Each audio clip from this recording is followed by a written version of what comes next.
구어기사단 천년의 서사시 한종수 지운 14번째 211페이지.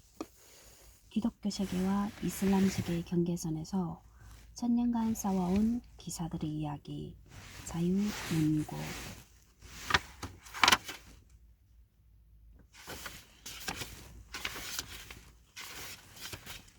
프롤로그 5페이지. 예루살렘을 중심으로 한 성지와 로도스, 몰타, 그리고 그의 전 지중해에서 여러 이슬람 제국들과 500년 이상 싸웠던 기사단이 놀랍게도 지금도 존재하고 있다. 바로 이 글의 주인공인 구어기사단이다. 이들에 대한 본격적인 이야기에 들어가기 전에 먼저 그 이름에 대해 알아보자. 구어기사단의 정식 명칭은 성 요한의 예루살렘과 로도스와 몰타의 주권 군사병원 기사단인데 누가 보아도 이 정식 명칭을 쓰기에는 너무 길다. 그들의 신조는 라틴어로 인데 신념의 수호와 가난한 이들에 대한 도움을 의미한다. 신조가 보여주듯이 이들은 병든 이들을 구하기 위해 창단되었고 병원과 순례자들을 지키기 위해 군사적인 성격을 가지게 되었다. 이런 이유 때문에 이 책에서는 구어기사단이라는 명칭을 택했다. 참고로 영어로는 보통 Knights of Hospitaler라고 한다. 정식 명칭에서 보듯이 구어기사단은 예루살렘과 로도스, 몰타를 본거지로 가지고 있었고 과거 근거지의 이름을 따서 몰타 기사단이나 로도스 기사단으로도 널리 알려져 있다. 하지만 이렇게 근거지의 이름을 쓴다면 천년에 달하는 기사단의 역사 전체를 다루는 이 글과는 맞지 않겠다는 점이 구어기사단이라는 이름을 택한 두 번째 이유이다. 우리나라에 나온 책들에서는 구어기사단 외에도 성요한 기사단, 병원 기사단, 호스피털 기사단 등 번역자의 기호에 맞는 이름을 쓰고 있다. 참고로 일본에서는 보통 성 요한의 기사단, 중국에서는 의원 기사단이라고 한다. 구어기사단은 정식 단원인 기사들로는 한 번도 2,000명을 넘지 않은 작은 조직이었다. 하지만 그들은 파티마조 이집트, 아이유브 제국, mamlu크 이집트, 티무르 제국, 오스만 제국 등 쟁쟁한 이슬람 제국들을 상대로 수많은 전투를 치렀고 특히 로도스와 몰타에서는 거의 단독으로 거대한 오스만 제국을 상대로 역사적인 승리를 거두었다. 또한 대부분 조연이긴 했지만 스미르나 십자군, 키프로스 십자군, 코소보 전투, 니코폴리스 십자군, 튀니스 공략전, 프레베자 해전, 알제리 원정, 마디아 공략, 제르바 원정, 레판토 해전, 크레테 공방전 등 지중해에서 벌어진 중요한 전투에 거의 빠짐없이 참가하였다. 그 과정에서 지금의 국경 기준으로 보면 이스라엘, 시리아, 레바논, 터키, 그리스, 이집트, 리비아의 일부와 몰타 전부, 심지어 카리브해의 몇 개 섬까지 지배하여 무려 4개 대륙의 영토를 지냈던 당당한 주권 국가이기도 하였다. 1798년 나폴레옹에 의해 몰타섬에서 쫓겨난 이후에도 박물관의 유물이 되지 않고 본업인 의료봉사로 돌아가 현재까지도 활발하게 활동하는 놀라운 생명력을 보여주고 있다. 천년의 역사에서 구어기사단은 가르니에드 나블로스, 릴라당, 장 파리소 드라 발레트, 로메가스 등 많은 명장들을 배출했고 이탈리아의 대화가 카라바조, 마티아 프레티와 스페인의 극작가 로페 데 베가 등 위대한 예술가들도 기사단을 거쳐갔다. 로마노프와 호헨촐레른, 하노버 등 쟁쟁한 유럽의 왕가와도 관계를 맺었고 프랑스와 러시아 해군의 성장에 큰 도움을 주기도 하였다. 기사단은 인기 드라마 왕좌의 게임의 원작 얼음과 불의 노래에 나오는 중요 세력 중 하나인 나이트워치의 모티브가 되었고, 본거지였던 몰타는 그 중세풍의 그립 때문에 그 드라마의 촬영지가 되었다. 기사단은 에이지 오브 엠파이어나 어쌔신 크리드, 명일방주, 판 오세아니아 등 인기 게임에도 많이 등장한다. 프랑스인들이 중심되기는 했지만 기사들은 독일, 영국, 이탈리아, 스페인, 포르투갈 등 유럽 각국에서 온 귀족 자체 출신들이어서 명실상부한 국제적인 조직이기도 하였다. 이런 면에서 구어기사단은 교황청의 축소판이라고도 할 수 있는데, 가톨릭의 강점과 약점, 미덕과 악덕을 모두 보여준 존재였다. 신앙 문제를 떠나 보편성과 특수성, 중앙집권과 지방분권이 잘 조화된 조직이었다. 가톨릭은 뜻 자체가 보편적이라는 의미이다. 겉으로는 교황을 정점으로 하는 일사불란하고 중앙집권적 조직으로 보이지만, 교구와 수도회는 자치적 성격이 강하고 정화라는 이름으로 현지 토착신앙을 제도권내로 편입시키는 유연함을 지니고 있다. 로마 제국의 수호신 개념을 수호성인으로 바꾼 것이 대표적인 예이다.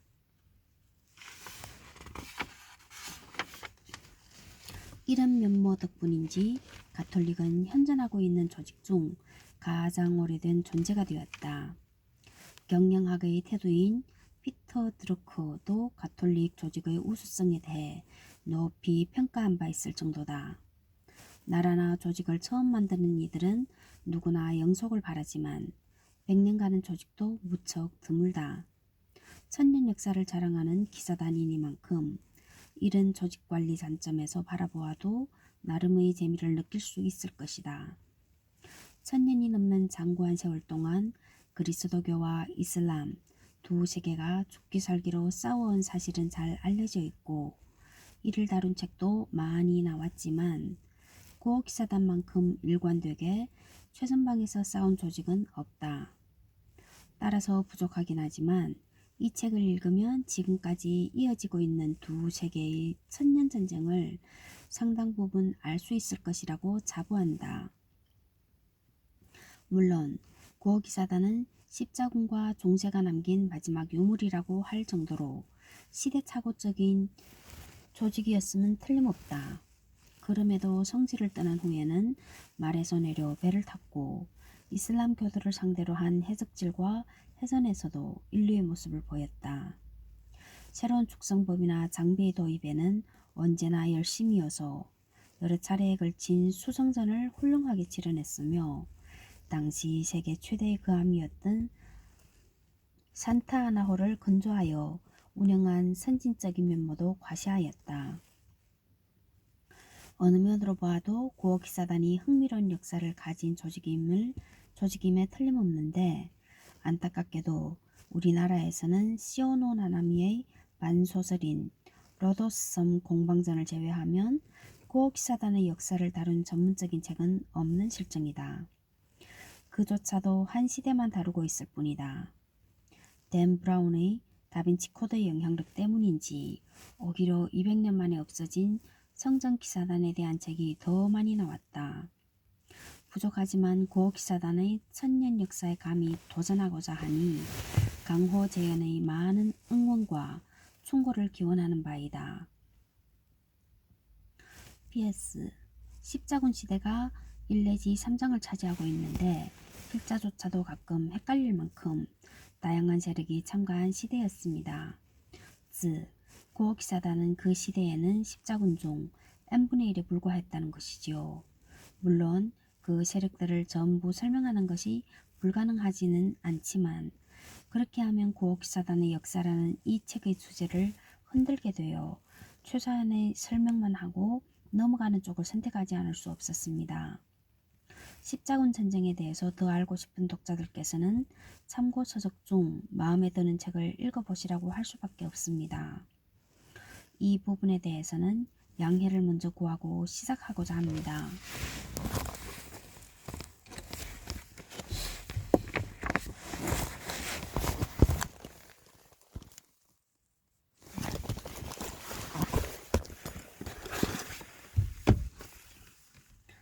580페이지 구호기사단의 연표 1244년 10월 라포비 전투에서 참패 1249년 6월 6차 십자군에 참가 1256년 성사바스 전쟁 발발 1271년 3월 크라크 대 슈발리에 함락 1271년 5월 에드워드 왕세자 도착 夸쿰 전투에서 승리 1281년 10월 30일 홈스 전투에서 패배 1285년 마르카브 함락 1291년 5월 28일 아크레 함락 1305년 풀크드 빌라레 총장 취임 1309년 8월 15일 로도스 장악 1317년 빌라레 총장에 반발하는 세력이 쿠데타를 일으킴 1344년 5월 13일 페레네 해전에서 승리 1344년 10월 스미르나 장악 1347년 4월 임브로스 해전에서 승리 1355년 도메니코 카네나우와 연합 레스보스 섬 공격 다음 해 철수 1361년 8월 24일 안틸리아를 함락시킴 1362년 키프로스 왕 피에르 1세와 동맹 1385년 코소보 전투 참전 패배 1366년 틀리게 쓴 거 아니야?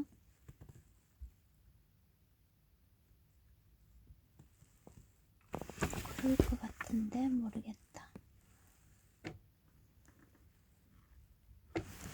알렉산드리아를 일시적으로 함락시킴 1396년 9월 25일 니코폴리스 십자군 참가 1397년 코린트 지협 방어전 1402년 모레아 철수와 보드름 점령 스미르나 상실 1440년 맘루크의 1차 로도스 공격 1442년 맘루크의 2차 로도스 공격 1444년 맘루크의 3차 로도스 공격 1450년 7월 해적 행위를 중단하라는 술탄의 국서가 로도스에 도착 1464년 아랍인 승객 납치 문제로 베네치아와 심각한 충돌이 일어남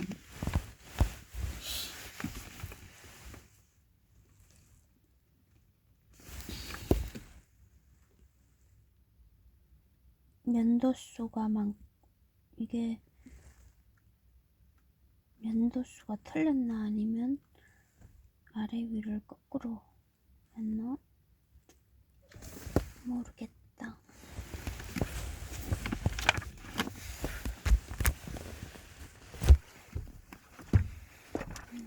몇 페이지를 찾아보자.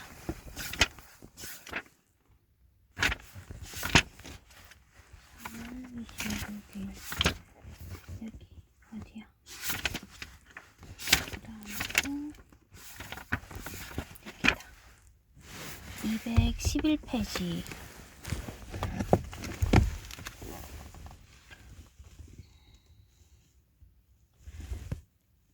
15일 밤 드 보저는 성 라자로 기사단과 성 토마스 기사단과 함께 약 350명의 특공대를 편성하여 기습 공격에 나섰다. 목표는 투석기 등 공성기계의 파괴였다. 정확하게 말하면 투석기 밧줄을 불태워 무력화시키자는 것이었다. 완전한 기습이었기에 초반에는 성공적이었으나 맘루크군이 쳐놓은 천막 밧줄에 걸려 결국 실패하고 말았다. 18일에는 구호기사단 총장 드 빌리에가 이끄는 2차 공격이 시도되었다. 구호기사단과 성전기사단의 연합부대였는데 이번에는 대비가 되어 있었고 정예 맘루크기병들의 저지로 실패하고 말았다. 사상자 수는 그렇게 많지 않았지만 많은 군마들이 부상을 입었다. 20일에도 성 토마스 기사단과 구호기사단, 성전기사단의 연합부대가 공격을 시도했지만 역시 실패하고 말았다. 성 내부에 간첩들이 있었던 것이다. 유감스럽게도 4월의 공격은 성전기사단의 마지막 돌격으로 역사에 남았다. 그럼에도 성벽 자체는 여전히 견고했고 새 기사단원들을 중심으로 한 방어군은 똘똘 뭉쳐 공격을 막아냈다. 5월 4일에는 앙리 2세가 100명의 기사와 2000명의 보병을 거느리고 아크레에 도착했다. 잠시나마 낙관론이 고개를 들었고 앙리 2세는 5월 7일 2명의 사절을 술탄에게 보냈다. 하지만 사절을 만난 술탄 칼릴은 바로 성문 열쇠를 가져왔느냐고 물었고 사절은 그렇지 않다고 대답하였다. 그러자 술탄은 이교도 놈들을 모두 바다에 채워 넣겠다고 일갈하였다. 이 소식을 들은 아크레 사람들은 절망에 빠졌다. 그리고 3,000명이 아크레를 버리고 키프로스로 향하였다. 아크레에 남은 서민들은 갈 곳이 없는 이들뿐이었다. 5월 9일부터 다시 대대적인 공격이 시작되었다. 화살이 빗발치듯 날아가고 거대한 돌덩이가 성을 강타하는 동안 맘루크의 공병들은 성벽을 허물고 돌출탑을 무너뜨리기 시작하였다. 일주일 사이에 블로와 백작 부인 탑, 성 니콜라스 탑, 교황 특사의 탑, 총 대주교의 탑 등이 차례로 함락되었다. 그나마 가장 중요한 저주받은 탑은 부총장 마티웨 드 클레르몽이 이끄는 구호기사단의 분투로 방어에 성공했지만 말 그대로 아크레는 풍전등화의 상황이었다.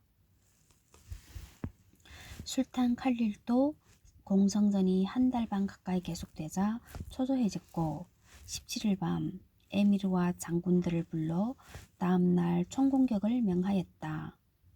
어디든 무너진 성벽으로 총공격을 하라는 내용이었다.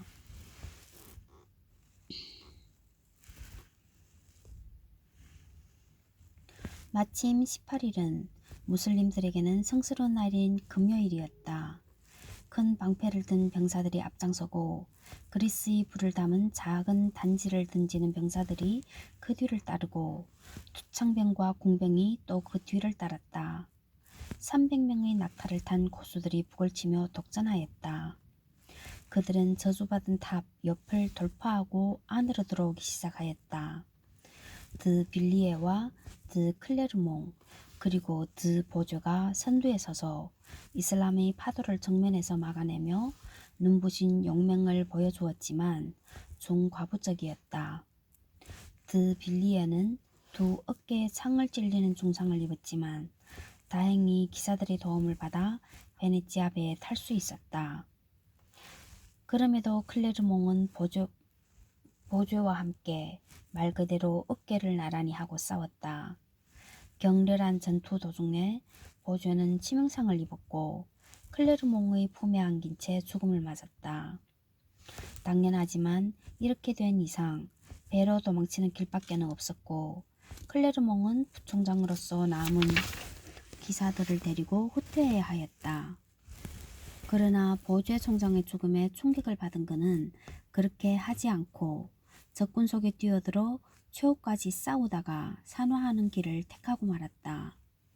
기사들은 자신들의 목숨을 비싸게 팔았지만 결과는 뻔했고 무엇보다 그들의 단결과 각성은 너무 늦었다. 키프로스군도 철수했고 너무 많은 피난민을 태운 예루살렘 대주교의 전용선은 침몰하고 대주교도 익사하고 말았다.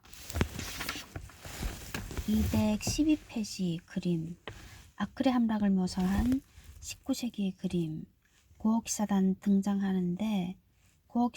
등장하는데 그 이유는 얼마 후에 알 수 있을 것이다.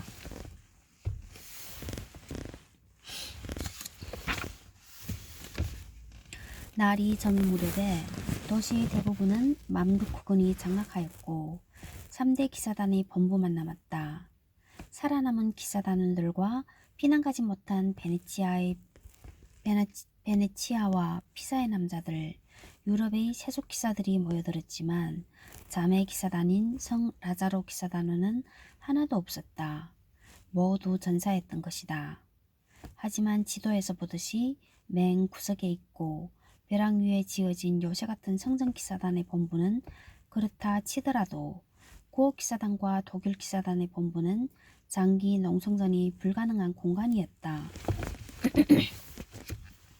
여기에 대한 해석 214페이지 성전기사단 본부는 당시 사층에 비해서는 줄어들었지만 여전히 건재하며 박물관으로 개조되었다. 고딕식으로 만들어진 기사들의 식당도 있다.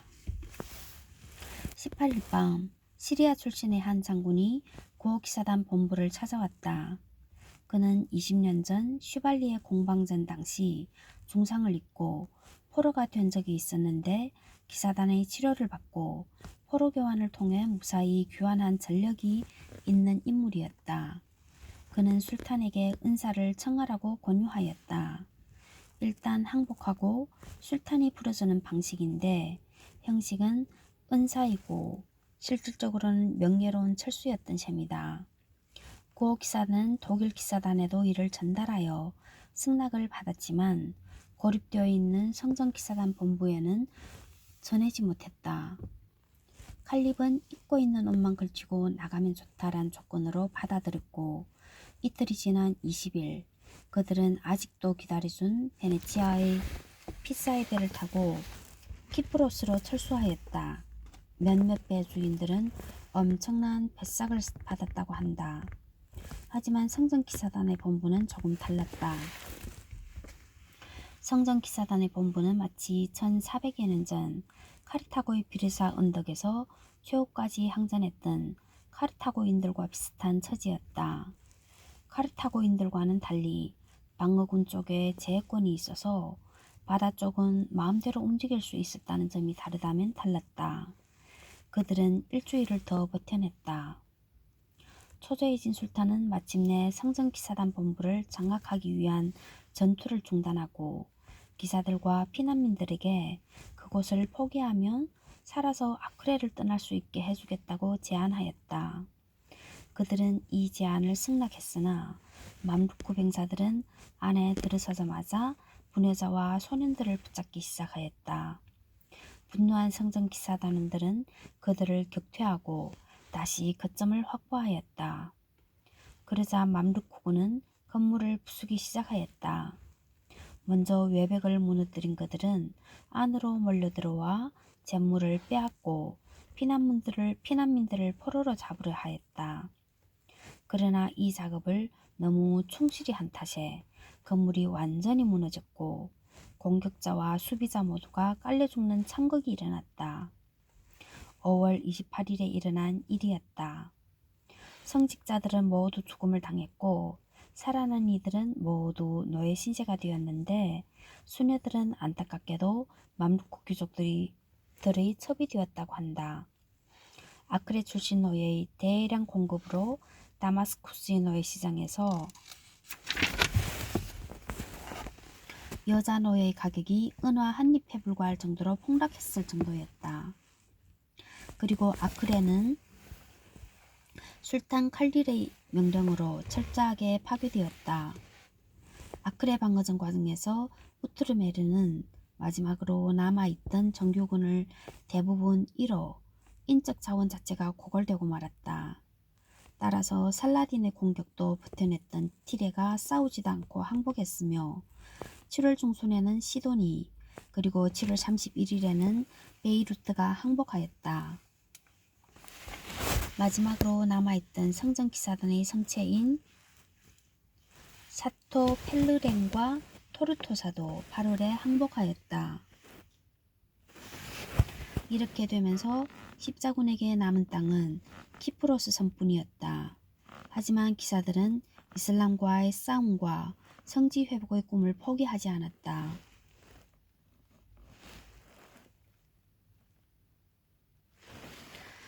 216페이지 십자군의 실패 원인 무려 200년 동안 큰 규모만 쳐도 8번이나 벌어졌던 십자군 전쟁은 결국 유럽인들의 최종적인 패배로 막을 내리고 말았다. 그 이유는 무엇이었을까? 먼저 십자군 자체가 저자 입장에서도 쓰기가 힘들 정도로 너무 많은 세력이 참가한 복잡한 군대여서 확실한 구심점을 만들기 어려웠다는 사실을 지적할 수밖에 없다. 군장도 십자문양을 제외하면 제각각이었고 군수물자도 각 세력이 알아서 조달해야 하였다. 표면적으로는 성지에서는 예루살렘 국왕이, 유럽에서는 교황이 중심을 잡았어야 했지만 부분적 또는 일시적으로만 성공했을 뿐 항구적인 시스템을 만들지 못했다. 십자군을 이끄는 군주들 간의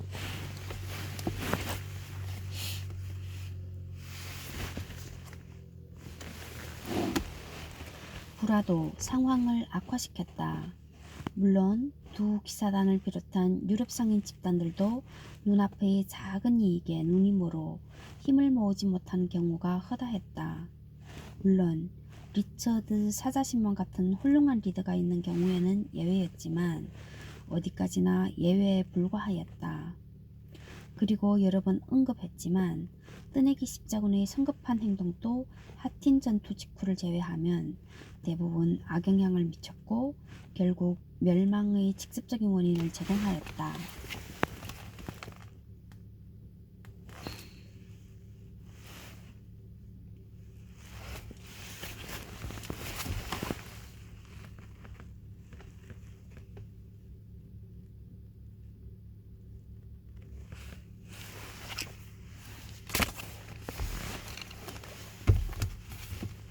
두 번째로는 유럽과의 거리가 너무 먼 물리적으로 극복하기 어려운 현실이었다. 이 때문에 유럽인들의 관심을 지속적으로 유지하기 힘들었을 뿐만 아니라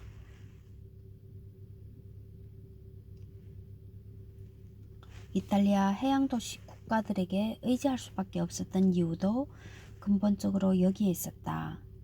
이탈리아 도시 국가들도 서로의 이익을 위해 분쟁을 벌였고 고기사단을 비롯한 성진의 세력들도 여기에 휘말리며 그렇지 않아도 부족한 자원을 헛되이 낭비했던 것이다.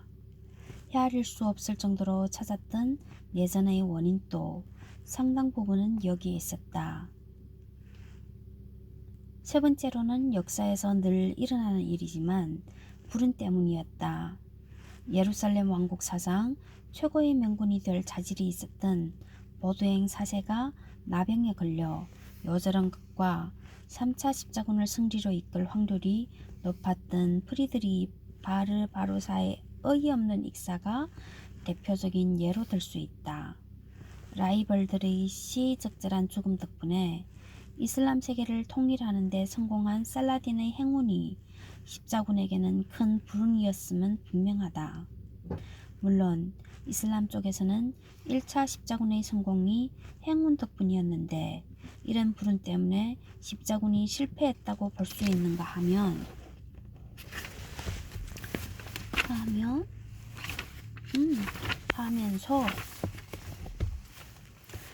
반론을 제기하겠지만 말이다. 십자군은 종교적인 광기와 어리석음, 야만성 때문에 실패했다고 주장하는 이들이 많다.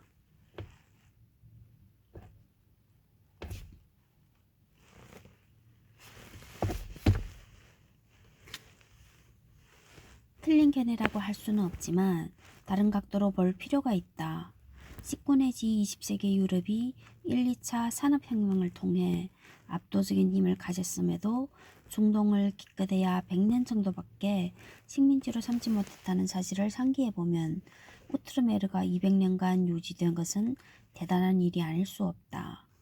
신앙이라는 것이 어리석어 보여도 무서운 힘을 발휘한다는 증거가 아닐까? 신앙이라는 것이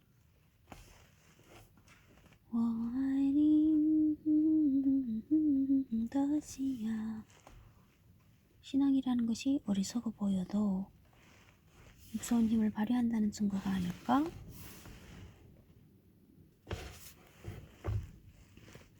어쨌든 본거지인 예루살렘은 물론 성지에서 완전히 축출된 구호기사단은 존재 가치를 새롭게 정립하고 다시 시작할 수밖에 없었다. 이제 새로운 역사가 시작된다. 219페이지 4장 로도스의 콜로시안 재기를 노리는 두 기사단. 그러나 4장 219페이지 219페이지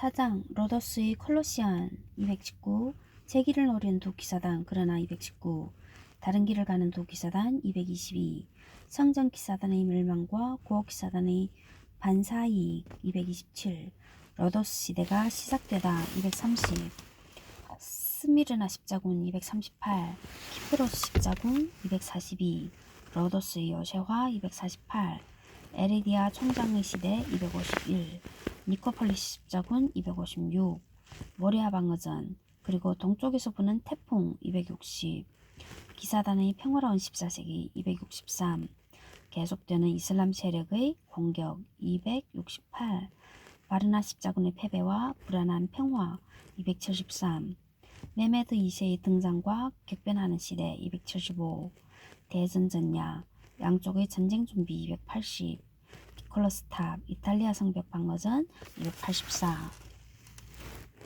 장기화되는 공방전 290 유럽을 구한 승리 294 오스만 왕자 제매망명과 더뷔송 총장의 죽음 299 아슬아슬한 막강극 304 화양무기로의 전환 309 기사들의 일상 312 5장 로더스 대 포위전 317페이지 6장 멀타의 매 357페이지 7장 유럽의 방패 몰타 공방전 403페이지 8장 전란의 지중해 그 한복판에서 461페이지 9장 근현대의 기사단 541페이지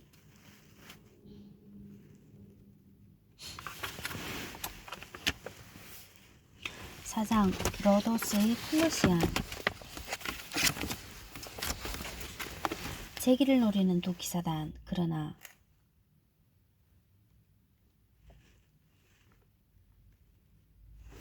1291년 하반기부터 키프로스는 당분간이긴 하지만 거대한 난민촌이 되었다. 멀쩡한 정식 기사단 기사만 치면 7명밖에 남지 않은 구호 기사단도 당연히 난민촌의 일원이었지만 단순한 난민이라고 할 수는 없었다. 앞서 이야기한 대로 한 세기 전 리마솔의 콜로시성과 병원을 보유하고 있었기 때문이다. 여기에는 농장과 설탕 공장이 딸려 있었다. 당시의 설탕은 귀중한 물건이었기에 물적 기반이 될 수 있었다. 이곳을 기반으로 기사단은 인원을 보충하고 부상자를 복귀시키면서 재기를 꾀하였다. 1300년 무렵에는 기사의 수가 80명까지 회복되었다. 200년을 버텨온 우트르메르가 소멸되었으니 교황청은 당연하지만 가만히 있을 수 없었다. 당시 교황 니콜라스 4세는 그전부터 종교 기사단들의 통합에 관심을 가지고 있었고 정식으로 교서를 발간하기까지 하였다. 그러나 아크레 함락 다음 해인 1292년 4월 세상을 떠났고 후계자인 보니파카우스 4세는 이 문제에 대해 적어도 표면적으로는 관심을 가지지 않았기에 이 문제는 일단 수면 아래로 가라앉았다.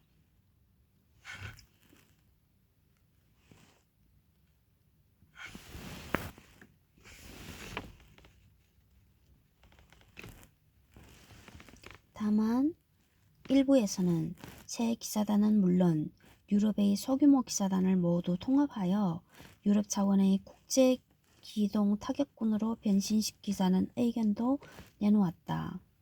1295년 구호 기사단은 12년 전에 반공식적으로 실시했던 모국별 분리를 언어구라는 이름으로 공식화하였다. 오베르뉴, 프로방스, 일드프랑스, 스페인, 독일, 잉글랜드, 이탈리아 7개였다.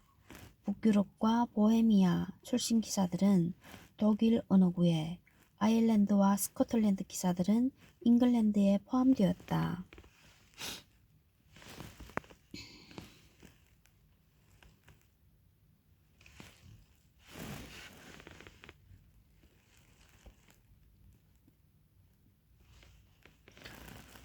여기서 독일 기사단과 성전 기사단의 상황도 당연히 살펴보아야 할 것이다. 먼저 영원한 라이벌인 성전 기사단부터 살펴보면 1293년에 자크드 몰레가 자신의 참혹한 운명을 모른 채 마지막 총장으로 선출되었다.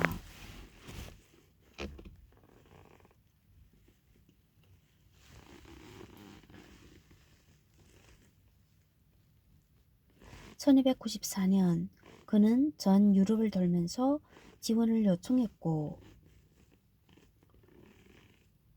상당한 자금과 식량 그리고 성지 탈환을 위해 반드시 필요한 갤리 선단을 얻었다. 이후 약 10년 동안 두 기사단은 원기를 회복하면서 성지 탈환을 위한 준비를 하였다. 하지만 독일 기사단은 완전히 다른 길을 걸었다. 마조비아 공작에 대한 해석. 지금의 폴란드 중부에 있던 공국이다.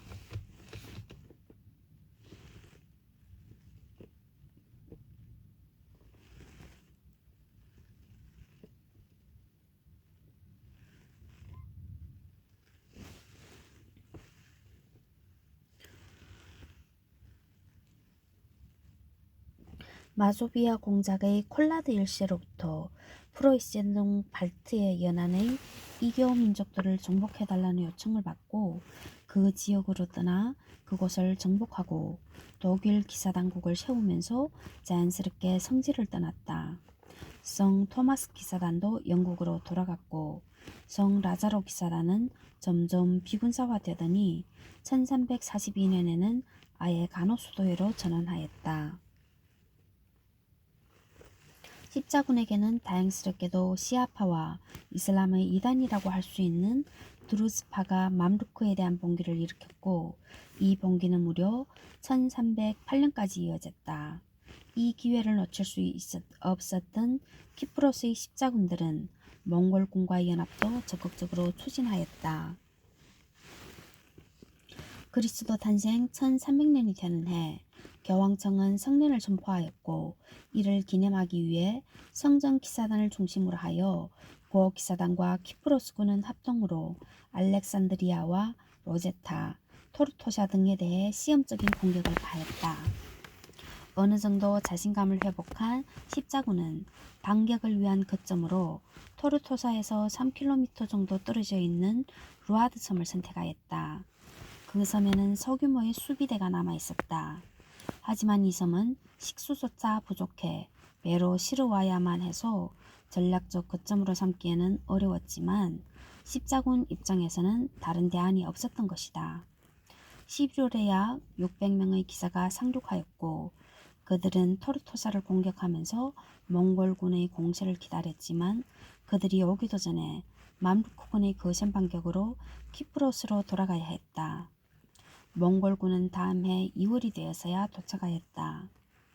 여기까지는 두 기사단은 같은 길을 걷는 듯 했지만 이후에는 너무나 대조적인 선택을 하고 너무나 다른 운명을 맞는다.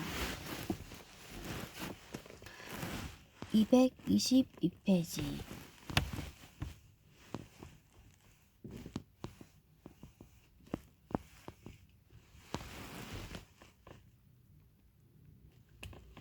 다른 길을 가는 두 기사단 1302년 성지 탈환에 대한 미련을 버리지 못한 성전 기사단은 기사 120명과 공수 500명, 지원병력 400명을 루아드섬에 배치하였다. 몽골군의 공격이 시작되면 이에 호응할 생각이었는데 맘루크군은 과감하게 함대까지 동원하여 섬을 포위했고 결국 굶주림과 갈증을 이기지 못하고 성전기사단은 항복했지만 거의 학살당하고 말았다. 여기에 대한 해석 222페이지 2차 세계대전 후 유대인들은 키프로스 섬을 기반으로 병사들을 훈련시킨 다음 팔레스타인으로 보내 아랍 국가들과의 첫 전쟁을 승리로 이끌고 지금의 이스라엘을 건국한다. 성전기사단은 대조적이라 할 수 있을 것이다. 성전기사단과는 대조적이라 할 수 있을 것이다.